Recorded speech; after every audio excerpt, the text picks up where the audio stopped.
that permits skilled workers to live and get jobs here.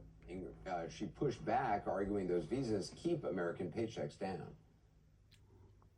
If you want to raise wages for American workers, you can't flood the country with tens of thousands or hundreds of thousands of foreign workers. You also do have to bring in talent. We have plenty of talented people here. No, you don't. We don't have talented people here? No, you don't have. You don't have certain talents, and people have to learn. You can't just say a country's coming in, going to invest $10 billion to build a plant, and going to take people off an unemployment line who haven't worked in 5 years, and they're going to start making missiles. It doesn't work that way.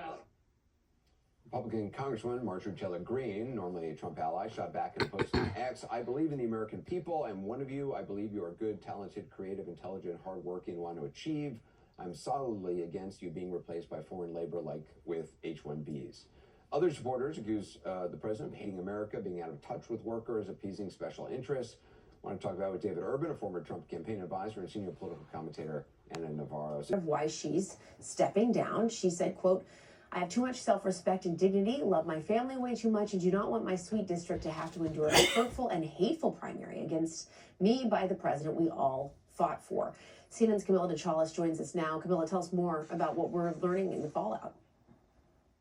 Well, Jessica, Marjorie Taylor Greene's resignation announcement definitely came as a shock to everyone, not just members of Congress, but across the entire Republican landscape. Now, earlier on in her tenure, she made it clear that she was a strong supporter of President Trump and said that she would do whatever she could to push his legislative agenda forward. But in recent months, she's become increasingly critical of the president, often accusing him of focusing too much on foreign policy and not enough on the issues that were impacting Americans here in this country.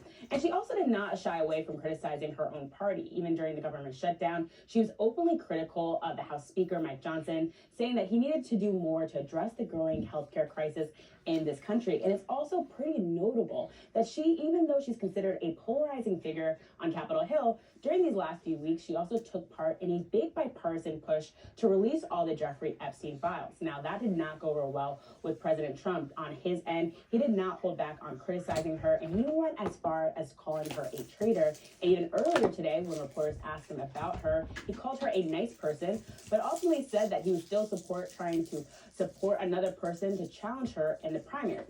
Now, Jessica, the Republican lawmaker did not say what she plans to do after leaving office, but her departure does beg an even bigger question, and that is, will we be seeing more Republican lawmakers leave office if they begin to openly criticize Trump or even the Republican Party while he's still in office?